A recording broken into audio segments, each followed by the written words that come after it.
Hello and welcome to Art Talk. I'm Laura Womack and with me is Jen McHugh. Good evening, everyone. What if Edward Hopper was a goth who read manga? Tonight we welcome Martha Werkojowski. She paints nightscapes that Hopper might have painted if he'd had those references. She often depicts buildings at night from the perspective of an observant outsider. And like Hopper, Martha has a keen sense of color. But her color goes to 11. They're neon. They glow with phosphorescent green, hot pink, burnt orange, and magic hour blue. Martha's subjects are often street scenes, usually Lambertville, New Jersey, including Lambertville's famous Halloween extravaganza. And even when her subject isn't that spooky holiday, her nightscapes have a gory-esque quality with web-like interlacings of tree branches and animated shadows. Martha Werkojowski graduated from Rhode Island School of Design with a BFA in illustration. She's the creator of a graphic novel, Unlucky Sacred Heart Suburb. She's exhibited broadly, including at Phillips Mills Juried Art Show, in Philadelphia galleries, Brooklyn, and more. Welcome to Art Talk, Martha Werkojowski. Well, thank you so much for having me. This is such an honor. And welcome to you in the audience as well. We'll take your questions in the Q&A, and it's an excellent opportunity to ask your questions of a very creative colorist. Let's start by looking at your work, Martha. And Jen is going to pull it up for us. Nice. Okay. This is the title slide, and here we go. Every day is Halloween. That's an appropriate title for our conversation. Definitely. Yeah, that's the Halloween painting that started it all. This was like I was invited to work on one of the large scale Shadfest posters back in 2019. And I wanted to like think about something that about Lambertville that was really distinguished. And I thought like Halloween is a huge thing in Lambertville. So this was definitely like and when I was like walking down the street in North Union Street, like this house in particular really caught my eye with the variety of colors. The lighting was fantastic. I love the decoration on it. And yeah, it was just a huge I just love the subject matter of this painting. It was a huge honor to make a Shadfest poster of this particular piece. And it really what like kicked off um my Halloween interest. I just kept making Halloween paintings since. So I really wanted to include this painting in particular just to kind of show the commencement of how I progressed into making way more Halloween paintings from this one.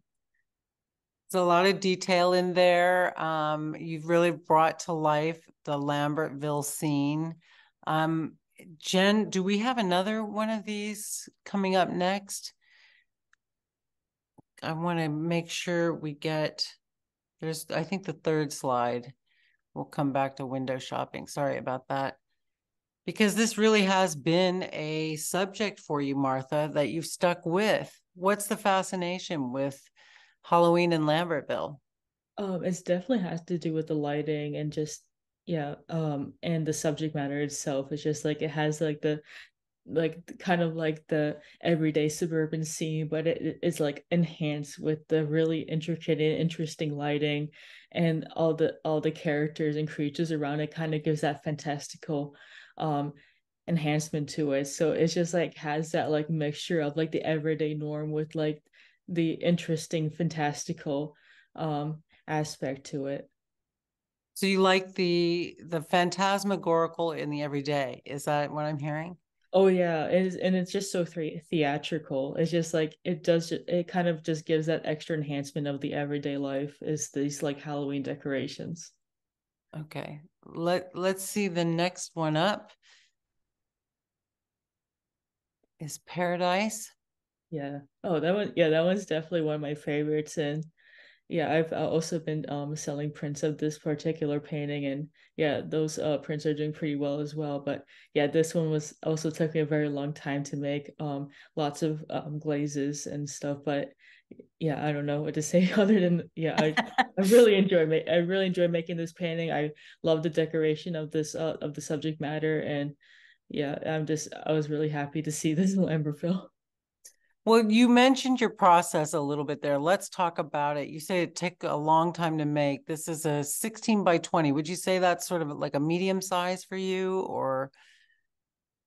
Yeah, I would say that's definitely on the larger side for me. A lot of the newer paintings I've been working on are much more on the smaller scale, like 8 by 10 or 9 by 12. So that one, as like a 16 by 20, I think that one might have taken me like a month or a month and a half to make because a lot of my work uses a lot of glazes. So I can't really work on top of my painting too much, or then the colors will get mixed up a bit. I like to keep all my colors like in fresh layers and try to keep, just so I'm able to keep the colors as vibrant as possible. So talk to us a little bit about the glazing. And maybe Jen, we can have the next painting up because I think that's an interesting process. And it seems like it's really important to getting that really clean, clear crispness that you get, Right. even though you're doing night subjects that are really complicated. Definitely. Yeah, like as you can see in this Netherland painting, it does like involve a lot of glazing, but like the paint itself is extremely thin. So and I work on like canvas and I don't use any backing on it so that the light comes through the canvas. So that's why I'm able to get that extra like kind of light enhancement. Some people would even tell me like, is there like light coming from behind your canvas? Because it looks like it's literally glowing. But that's because of my process of how I'm able to make the colors like really um yeah, just really reach out. But yeah, with this particular painting, I usually do like a lot of like color separation. So you can see like segments of orange, segments of purple, segments of pink. That's because like I clean up my brushes. I try to keep like everything as limited as possible, just so the colors can show their true form in those areas. So you're not doing a lot of mixing. In those areas, definitely not. But like, I actually do like mix a lot of neutrals around those sections just for those sections to really pop. Because what I noticed is that if I do like some pure colors in certain areas and then surround them with neutral colors, then those colors are much more enhanced in those areas. Wow. Okay. I want to hear more about that, but we do have a question. I love to get to the questions. Keep those coming. Jen, what have we got? Sorry, trying to unmute myself. Chad wants to know, when did you discover your gorgeous use of color? Do you work it out before committing paint to canvas? Oh my gosh. So, thank you so much, Chad, for your question. I really appreciate all your support. He commissioned me to make a werewolf painting for him, and it was like one of my favorite commissions I've ever worked on for him. So I'm super honored that you're able to join me for this talk, and really appreciate you making this question. But yeah, the choice of colors definitely came in while I was studying in RISD. And one of my art teachers showed me this one color called India yellow, and he like once it came out of the tube it was orange, but when he spread it out it was like this neon yellow color, and that really like kicked off my fascination with the use of glazes, because before that I used a lot of opaque colors, and like I really just stuck with those because they're very solid, they're very practical and easy to use. But once I was like pretty much enlightened with the glazes and seeing how those worked out, I was extremely fascinated with using those translucent colors and give off that glowing feel. So you mentioned earlier that you, before we got started, that you keep your paints pretty thin on the canvas. Is that part of that glazing process? Definitely. Yeah, you could like a lot of my paintings, you could just still see the weave of the canvas because I use very few layers, or if I do use a lot of layers, they're just like extremely thin. I kind of call them like sheets of ice. Sheets of ice. What do you mean? I mean, because like ice itself is extremely like translucent, so I kind of that's how I would compare my painting process with the glazes. Fascinating. Okay. And you mentioned that you did wearable art for Chad. What was that? I Werewolf. would, sorry. It's called the werewolf. I think it's like lycanthrope. I think that's what the real term is called. I'm sorry, lycanthrope. I'm sorry, but yeah, it's a werewolf painting. Oh, cool. That's wearable? No, not werewolf. It's Oh, a okay. regular oil painting. Yeah. Okay, sorry, I misheard. Okay. Let's go back to your work and take a picture of one of my favorites and Jen's window shopping. We love this.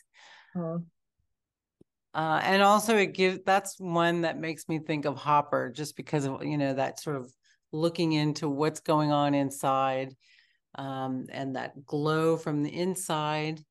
Jen, I think we just slipped slides there. Yeah, there we go. Okay, so tell us about this, Martha.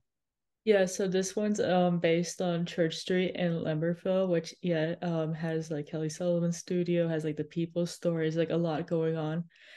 This one in particular definitely has like a lot more neutrals, which kind of reinforces my statement that I like to use neutrals to help make like the lighting inside the windows like pop out way more.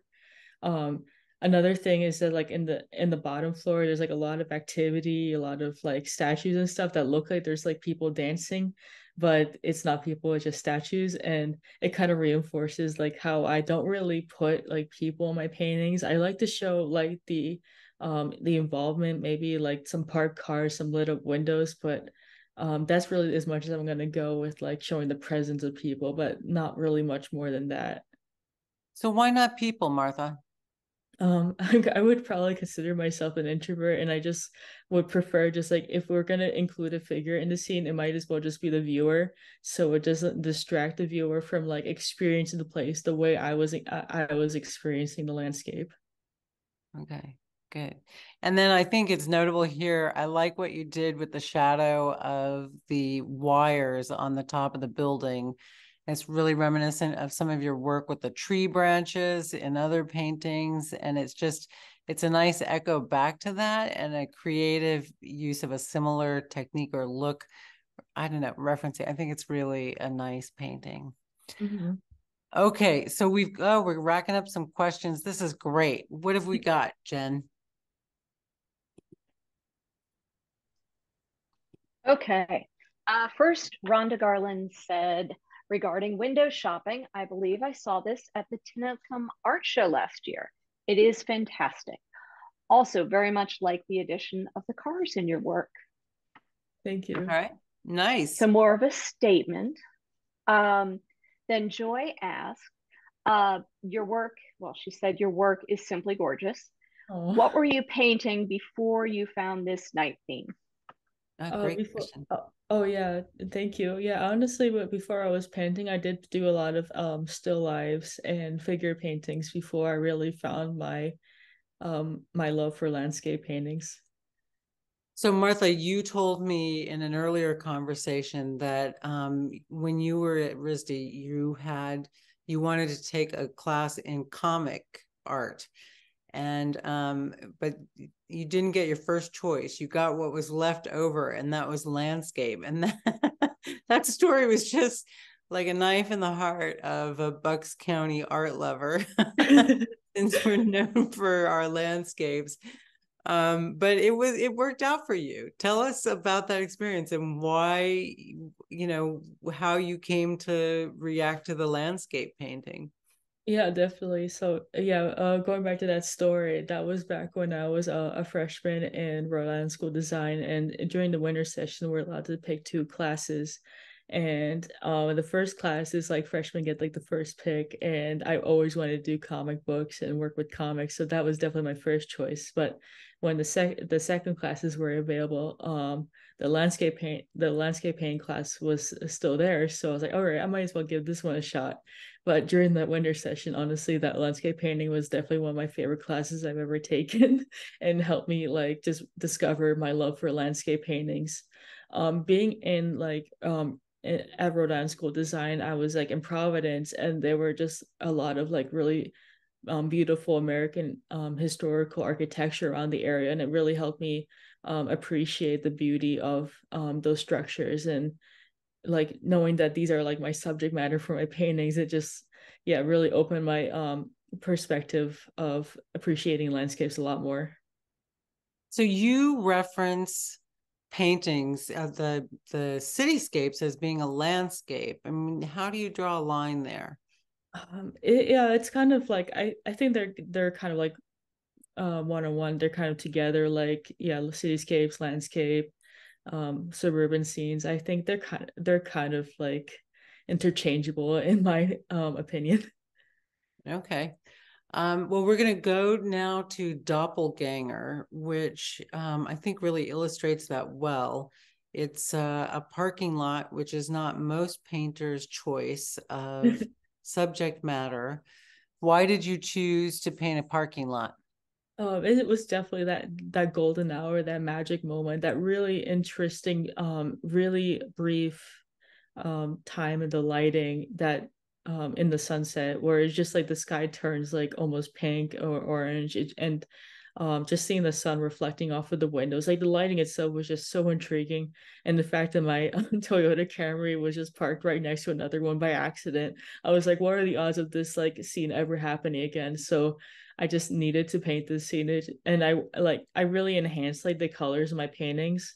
As mentioned, like yes, the colors are there when I experience it, but I try to bring them up to like a 10, maybe an 11. And these paintings just like show how bizarre this like moment was for me. Yeah, I think that 11 might be putting it mildly. All right. I think Jen's going to be busy tonight. We're rolling in the questions. So what else do people want to know, Jen? Okay. Richard said, you mentioned that you attended RISD. How did that exceptional experience influence your artistic technique and interests? It was just such an experience. I definitely am super grateful I was able to go there. I met so many great friends who I'm still friends with right now. It really helped, like as I mentioned before, like discovered my love for landscape paintings and the American architecture around it. Like if First Dre didn't show me India Yellow, I probably wouldn't be obsessed with using glazes. So yeah, I think RISD had an extreme impact. And oh yeah, and of course like the art critiques of just like being able to take advice and kind of share my input with other artwork and just like kind of communicate about art is extremely important. And that's why I'm just super grateful about being in that school. Jen, let's keep going with some more of those questions. Okay. We have one from, I don't know if it's Susan or Suzanne. I apologize if I misspoke. I am so impressed with your unique process. Also, this is definitely my subject of interest, mysterious and so intriguing. Sorry if I missed it, but do you photograph this first and continue with the process at your studio? I would love to see any of your art at a gallery or show. Yeah, that's an awesome question. So, almost like 99.9% of my work is based on my own photography. I just like to just like experience the scene, the setting, on the spot, just to make sure like how I see it, and like what kind of the colors and lighting is just like really speaks to me. And yeah, I kind of bring around my Nikon camera and see how like the turnout from the camera comes out, because like I've noticed that like seeing something in person and how the camera translate the picture is not exactly how I see it. So that's why I want to be able to like translate and enhance like my experience into a painting, with the help of photography. So we're not going to see you at night doing plein air painting around Lambertville and such. No, sorry. You're probably going to see me like take some pictures, but that's about it. I think that answers Chad's question. Jen, I think we've got some insider knowledge here with Wayne. Okay. Wayne said, I heard your answer about people not being in your paintings. What about animals, perhaps lemurs? Yeah, so that was actually one of my subject matters that I kind of dabbled with a little bit, was like collage work. So, and one of the subject matters I was like much more lenient with was working with animals. And it's yeah, I that collage paint I actually gifted Wayne a collage painting that included a lemur in it. And it's like a really fun one, and I really don't know anyone who appreciates that painting more than he does. So obviously I had to give that one to him. Uh, but yeah, it also kind of goes back to, I also do pet portrait commissions and animal portraits, and yeah, animals are something I really enjoy painting. So I guess that's kind of something to do with my inclusion of animals in my work. All right. Well, keep the questions coming. Let's take a look at some more artwork. Jen, can we go to Ghost Town? This is another one of my favorites. I like the lonely streets at night. I'll give Jen a chance to pull that up. Yeah.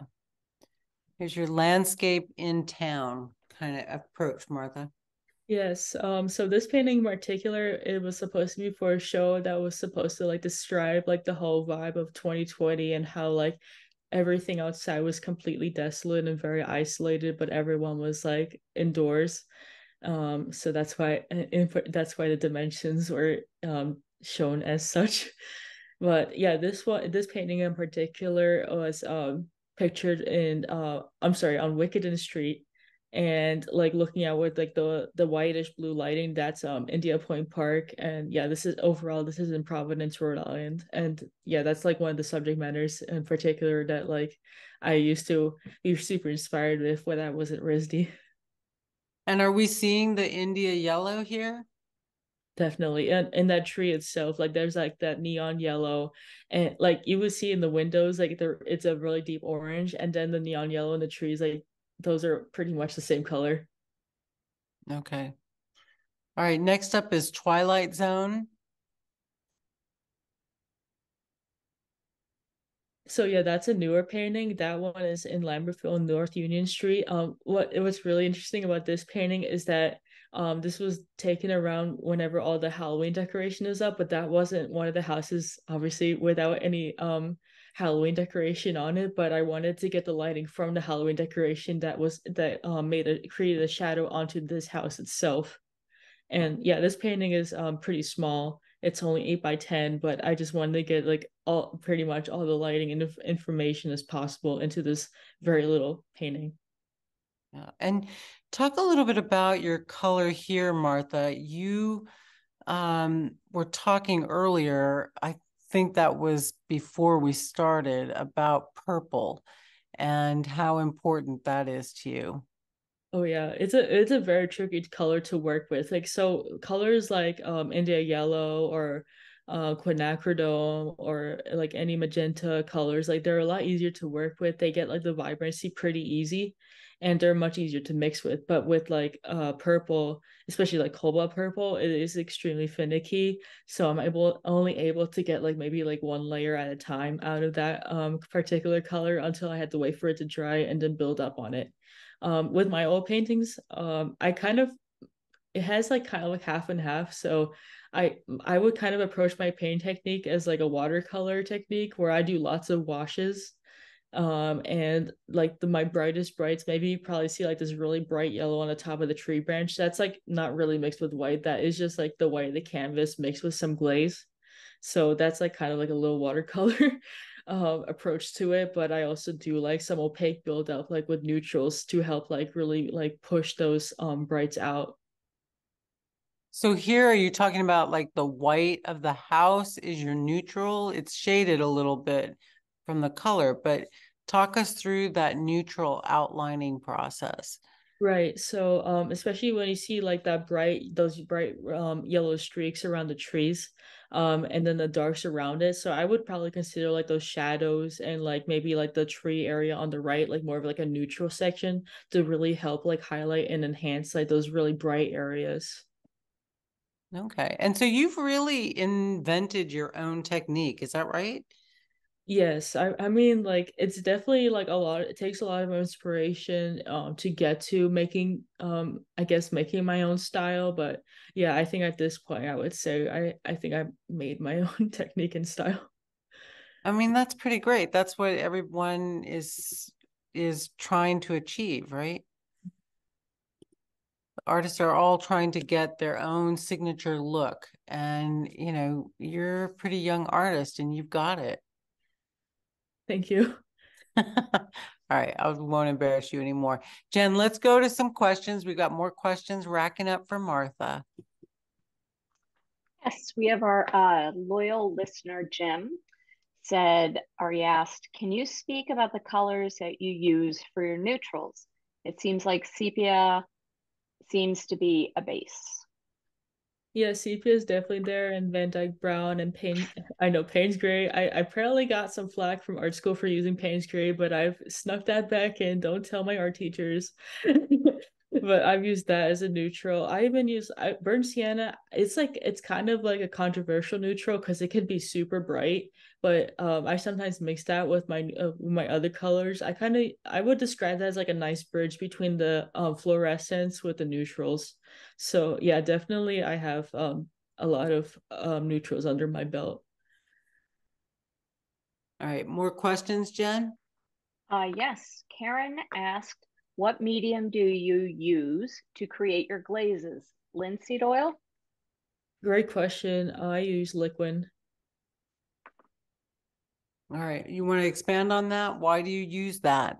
It was a medium I actually used whenever so I this is kind of goes back to, so I've helped work with my father for restoration work, and liquid was one of the mediums they were using, and I've noticed that is it has like this nice viscosity, kind of similar to linseed oil but a little bit more solid, and it dries really fast. And I also use Gamsol as another, like, to thin my paints out.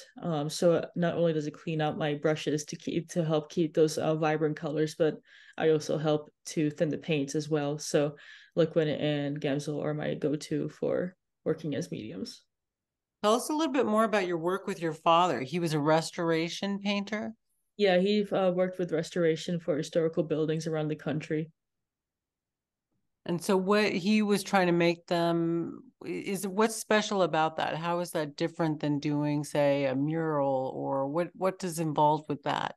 It was just more like that was the material they were using for the work they were, like the murals they were putting into, like I guess they were working on a church or something, because they were working on like the Stations of the Cross, and they were using liquid, and that's like how I was like exposed to that medium in the first place, because I wasn't even aware of what it was in the beginning. Like before that, I only knew about linseed oil.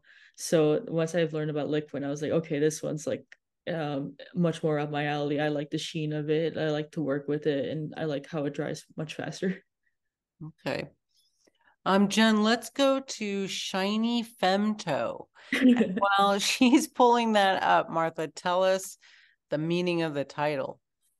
Yeah, so Femto is a character from Berserk, is a manga, and that's like kind of draws back to me being the goth who reads manga. And I've been playing Elden Ring, this video game, lately, and this was my character. So I just like kind of wanted to like kind of show like, oh, I can still paint figures, but like I'm still not gonna be completely into the figures. This is like still a video game.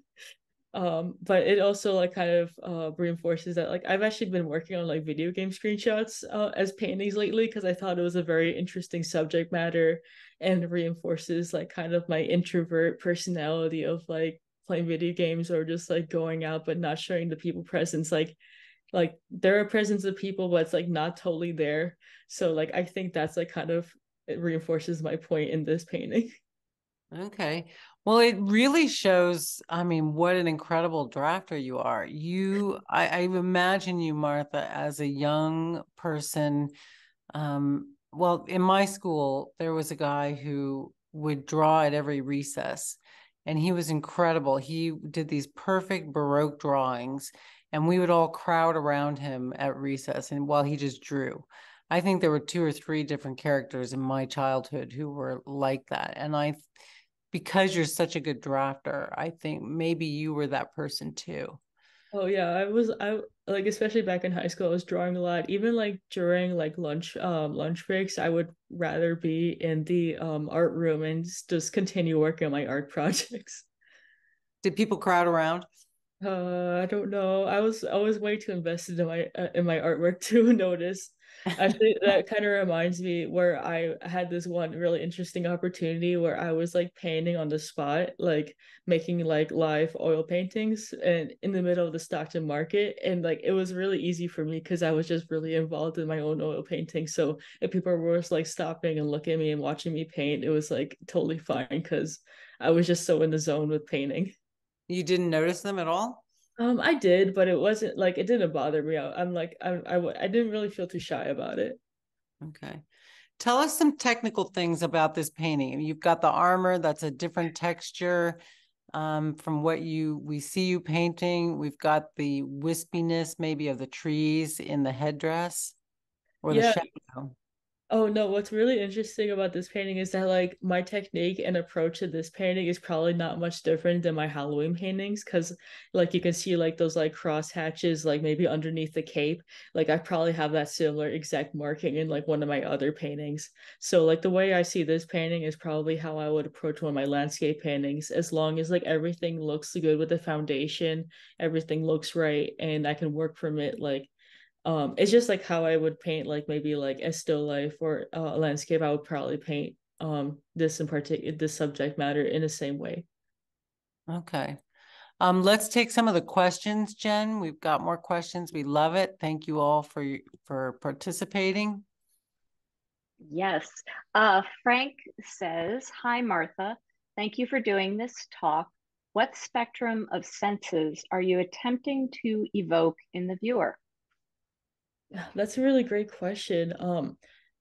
I mean obviously like the sight of it, but maybe just like I'm not sure like how to say it, but like I guess like an extra sense. It's just like that sense of like melancholy, of like a sense of nostalgia. Not so much like the senses we know about, but like just like the sense like the senses past those. Just like get that extra feeling. Okay. And Chad, we've got Chad back. Yes. Chad said, "Do you take in other media as you work, music or shows or other media that might inspire you as you create?" Yeah, that's an awesome question. So I wanted to mention that like I listen to a lot of music whenever I work. Yeah, I guess you would say like the post-punk new wave music is definitely up my alley with that kind of stuff. And even like yeah, new music that has like that similar vibe to it is like really influences my paintings. And yeah, they all like even those kind of that kind of music has like that melancholic and like nostalgic feel to it, which I kind of like to translate into my own work. Okay. All right, good. Well, tell us, Martha, about your graphic novel. Oh yeah, it's called Sacred Heart Suburb. I have a little copy right here. I'm not sure if it's gonna focus right there. Um, it was definitely a passion project of mine. So it has like a mixture of oil painting. It's digital. Hope you can forgive me. I might have to turn the lights. It's getting really dark out right now. Um, but yeah, it was just like kind of like an interesting way of just like incorporating like these cartoon characters into my oil paintings and trying to create a story out of it. The graphic novel itself was like kind of a little bit inspired by like real life situations, inspired by Twin Peaks. It has like that like supernatural vibe to it. Like I also was reading a lot of Haruki Murakami books, which have like that supernaturalism where like everything's normal except if you look up in the sky there's two moons. So like that's kind of like how I would describe like my approach with this graphic novel. That's fabulous. Are you a Haruki Murakami fan then? Yeah, I have a couple of my books right there. Interesting. So does a lot of literature influence your work? I probably should be reading a lot more, but yeah, I mean, honestly, like the books I've been reading was more like mangas. So yeah, Berserk was definitely one of the mangas I've been reading a lot lately. And tell us about the story in uh your manga. This one is kind of like this lost soul who's just trying to figure out himself and like overcome anxiety, to be honest. Cause like back in the time when like reference of the lifetime of whenever I was making this book, I had like really bad anxiety issues. So that's why I made like all these like tendrils and stuff on the cover, just like kind of like how I would visualize anxiety to look like. And are you planning to do more? I would love to. Yeah, it's honestly like it's definitely a process to make. Like, this is just a passion project and it's extremely time consuming. But yeah, I would love to pursue it much more. This is just book one. This is like pretty much like the halfway point, and I would love to get the second half in the works. I managed to get like the first chapter done on the second half, but yeah, hopefully it will keep going from there. I don't want to get personal, but I sounds like your anxiety has gotten better, I hope. Yes, yeah, no, definitely. It was like definitely a process, but honestly, it gets better in case anyone else is dealing with anxiety. That's great. That's reassuring. Mhm. Okay, next up is Sacred Heart Suburb, and join us with your questions in the Q&A.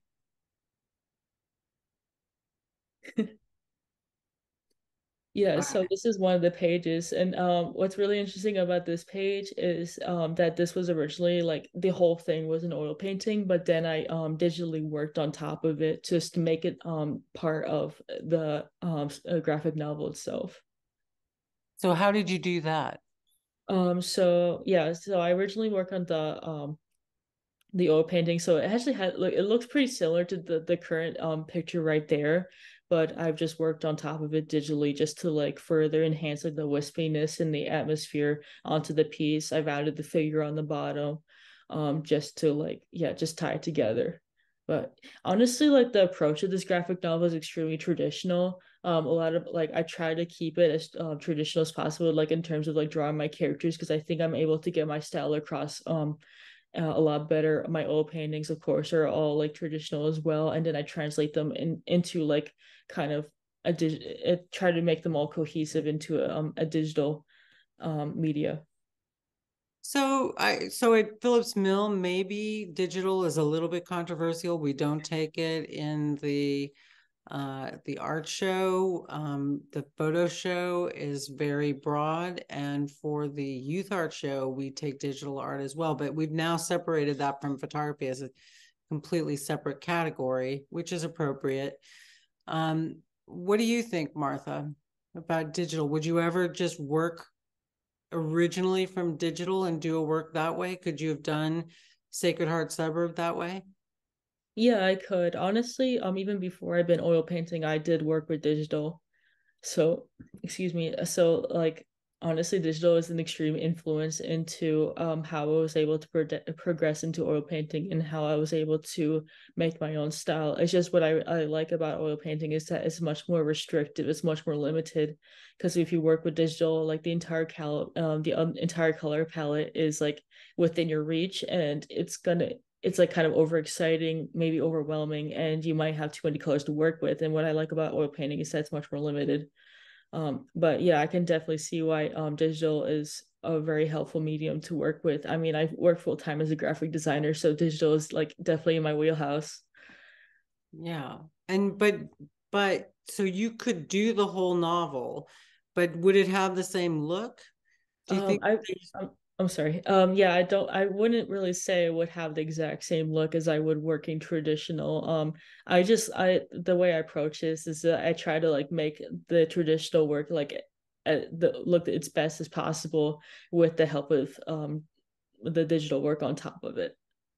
yeah, I don't think you need any enhancement, but it does look fabulous. Thank you. Jen, we've got some more questions. Thanks so much for all your help tonight. Sorry, I was almost hitting the wrong button. Um, Suzanne asked again, do you have a show coming up where you will be displaying and selling your work? I just started following you on Instagram. Love the title of the book and the graphics. Awesome. Oh, thank you so much. I really appreciate it. So I do have a new show coming up. I will probably post it more about it on social media, and it's called in M Galleries PNI in Washington, New Jersey. It'll be a solo show called In Dreams, which is actually one of the songs I've been obsessed with lately this year. But yeah, that's a solo exhibition, just being much more retrospective. I'm just showing off my work, and some of the paintings that were shown in this presentation will be included in that show. So yeah, once I get more information up on there, I would yeah, hope you can make it. Hope you can check out my work in person. That's great. And we'll remind people again at the end of the program about your show coming up. So we'll get that information for you. But the next question from Pat. Yes. We have a question, Pat. Say, Martha, I feel very lucky to have Martha summers ago, and I've very enjoyed watching her work. I wonder if you have plans or for where you see your work going in the future. Oh, I'm so sorry. Is it okay? Could repeat the last part of the question again? Yes, she said, I wonder if you have any plans or hopes for where you see your work going in the future. Yeah, just to keep painting, keep making more landscapes. Hopefully work on the second half of my graphic novel. I don't really have like any like long stretch plans, but just to keep making one painting at a time. Martha, you recently moved, and you moved to a rural town that's not like Lambertville. I'm wondering if that's going to change your subject matter or the tone of your subject matter.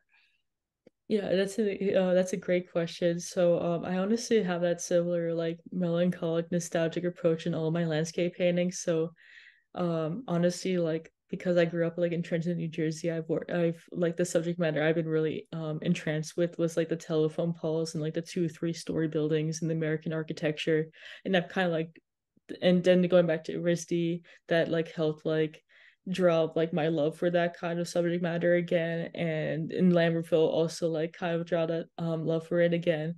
And being in this new place where I moved to, I probably will have like that same approach to it. Yes, like maybe the subject matter is a little bit different, but I probably will make it look similar to the rest of my works. Okay. And let's take in, we've got some more of your artwork to look at. Next one up is Wonderful World. That's a marvelous title. Thank you. Honestly, that's the name of the store. It's called Wonderful World of Wine, and I think that one's on South Union Street in Lambertville.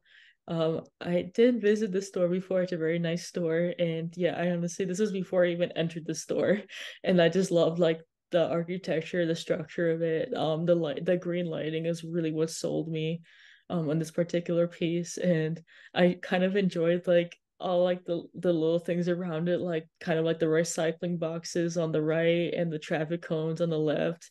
It's just like everything about it was like it just really it speaks to me. So this one is a really marvelous painting, Martha. I think the top of the building has that really kind of early evening light. Yes. And it's much more, I guess, what we would think of as natural compared to the colors that you're pushing. And it's sort of, I would say transitional, but it's almost like a blend. What do you think? Yeah, I think like especially in this particular lighting, I just love how ambiguous the timing of this lighting is. It could look like a really early morning, or it could be dusk, like you're not really completely sure like what timing this is. It has Yeah, like an extra sense of mystery to it. yeah, that's absolutely, I agree with that. But it also has, in addition to the colors that we're seeing, those colors, these are on 11, these are not 15s here, but what it's really nice too in the street, looking at the red glow on the street. That's pretty special effect. And you have there's shadows again, feel like they're reaching in as they go along the side of the building, the shadows of the wires on the lower right. And that combined with those trees that almost look like dark ghostly figures, are coming around this, as you say, the top, it's very quotidian, it's very everyday, and yet you have this subtle eeriness. Yeah, definitely. Like, yeah, like I would just love how you mentioned about the telephone lines because, yeah, the reason why I always include those is because I think they're like a really great way of just like tying the composition together. They have a great way of just like connecting everything. All right, great. Jen, I think, has a surprise for us. I don't want to put her on the spot. She's always busy back there. Have you got something for us, Jen? Oh, you're muted. There we go. This is a Martha Workajowski. Yeah, it is. This was a commission piece. So yeah, I can definitely work on whatever subject matter you want. It doesn't have to be like a fluorescent landscape painting scene. It could just be like this kind of painting. And honestly, like I'm gonna have that same appreciation the same admiration of just like the subject matter I'm working with. Like what I really like about this one was the clouds, especially, and it was really tricky to get that right shade of blue in those clouds because yeah, even though they're not like yeah super colorful, it's just like I wanted to give that same amount of attentiveness and care into this piece. So Martha, we were talking about how you push the colors, but I know you're also very interested in making things realistic, believable, and that you consider yourself a realist. So how do you work with these extreme colors? And here you've got this magnificent sky that it all on its own, it's going to 11, even without glowing. How do you make these choices in these color schemes and yet still make them feel like they're possible? Yeah, my approach about it is foundation. Try to make sure like everything looks believable, make sure like everything is in the right spot before like drawing those colors out. Because what I really like to do is just make sure like everything is believable enough that I'm able to put these colors to a 10 or like just draw the colors out. Like obviously the reference photo that I was painting for this particular painting was much more subdued than what is right in front of us, but I still wanted to kind of elevate it to get that like enjoyment of going down this road. And another conversation we had, you talked about, I asked you about the Impressionists who were much less concerned about, sort of the accuracy of their angles, their perspective, the lines. Some of them were, and they were more about pure light. But you felt that you really needed to have the drawing be super accurate in order to be able to press that light even further. I thought that was such an interesting point of view. I mean, I would say that for like my particular work, yeah, I feel like if you want to like work just like specifically on lighting, like that's great. Honestly, like a lot of like artists I really deeply admire don't really have like the similar approach in art as I am. Like I love a lot of like sculpture painters. I love a lot of like people who don't really like who work strictly 2D, and like yeah, their kind of like approach is much more different than mine. But like in terms of my own work, I definitely try to make everything like strictly like how it is as I see it, like foundation wise, and then I try to like enhance it much more with the lighting and the mood from it. Yeah. So who are some of your influences? I definitely Edward Hopper is one of them, as we mentioned in the statement. I would say my father also kind of like really inspired me into getting into oil painting very soon. Some realist painters, I would say like Edward Daumier or Francisco Goya, are really like just are able to like depict the everyday scene. Some more of like I guess I wouldn't say I'm not sure if they're medieval, but like around that time period, like Hieronymus Bosch and Peter Bruegel. They're more just like showing more like the everyday scene, but they also show more like much more fantastical stuff, which like I'm very interested in into showing into my own work. Bruegel is all about people. Yeah, and what's interesting is that Bruegel also shows like a lot of very. He also has like some fantastical and very hectic paintings as well, and those are the ones I love. I actually have like my phone background right now is a Bruegel painting. Fabulous. Yeah. Okay, good. So you carry your camera. Yes. Do you carry a sketchbook? Honestly, not as much as I used to, but maybe I should do that again. I'm actually gonna go travel to Europe in October, so maybe I'll bring my sketchbook with me when I go over there. Okay, why aren't you carrying it as much? You're a sketcher, you're a drafter. Yeah, maybe I should start doing it more often.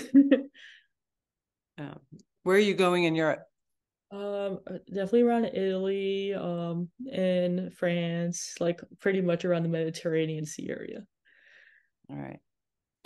Well, Martha Werkojowski, thank you so much for joining us on Phillips Mills Art Talk. It's been a pleasure talking with you. Oh, it's been an absolute honor. I really appreciate you guys having me. Thank you. And tell us about your show again. Where can we find you?